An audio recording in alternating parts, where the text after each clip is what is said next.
Assalamu alaikum wa rahmatullahi wa barakatuh. Ndugu yangu wa Kiislamu, kullu ibn adam khata wa khairu khata'in at-tawwabun. Kila binadamu ni mkosa, lakini mbora wa mwenye kukosea ni yule mwenye kutubia. Lakini pia Allah jalla fi'ala anasema fa'fu anhum wasfah inna Allah yuhibbul muhsinin. Maneno haya yanaambiwa Mtume sallallahu alaihi wasallam ambaye ni kigezo chetu, wasamehe kwani Allah subhanahu wa ta'ala anapenda waja wema. Ndugu yangu wa Kiislamu, sijui wala hujui lini utakufa au lini nitakufa. Samehe na mapema ndugu yangu wa Kiislamu, kwani Allah anawachukia wenye kufarikiana katika dini. Qala ta'ala wa'tasimu bihablillahi jami'an wa la tafarraqu.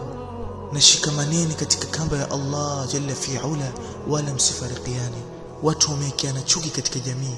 Huu si Uislamu ndugu yangu wa Kiislamu. Qala Rasulullah sallallahu alayhi wasallam la yahillu limuslim an yahjura akhahu fawqa 3 layal yaltaqiyan fiha fayasuddu hadha wa yasuddu hadha wa khayruhuma alladhi yabda'u bisalam. Si halali kwa Muislamu, ni haram kumhama ndugu yako wa Kiislamu kwa muda wa siku 3. Lakini pindipo anapokutana, huyu humgeuzia mgongo mwenzake na huyu humgeuzia mgongo mwenzake.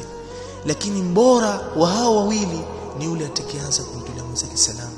Binadamu anaona dhiki, shida, tabu kwenda kumfuata mwenzake akamtolea salamu kwa ajili ya maslahi yake mwenyewe.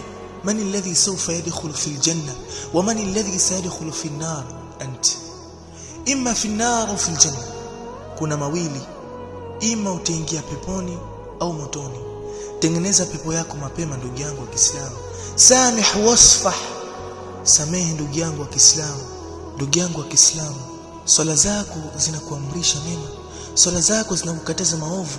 Taltaqi ma'a rabbik, unakutana na Mola wako katika swala yako, unakutana na Mola wako. Allah yuko na ghadhabu, Allah yuko na hasira. Unaswali hali ya kuwa kuna mtu anamwekea chuki ndani ya nafsi yako. Allah atakuridhia katika hali hiyo. Jambo la kwanza ninachoomba kutoka kwako, samehni, nisamehe ndugu yangu wa Kiislamu. Pengine nimekukwaza bila hata mimi kujua, fasamihni ya akhi, nisamehe, kwani mimi nahitaji mawili. Nahitaji mapenzi kutoka kwako, lakini pia nahitaji mapenzi kutoka kwa Allah jalla fi'ala.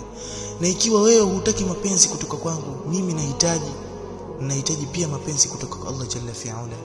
Nisamehe kwa kila ambacho nimekosea ndugu yangu wa Kiislamu. Wassalamu alaikum wa rahmatullahi wa barakatuh.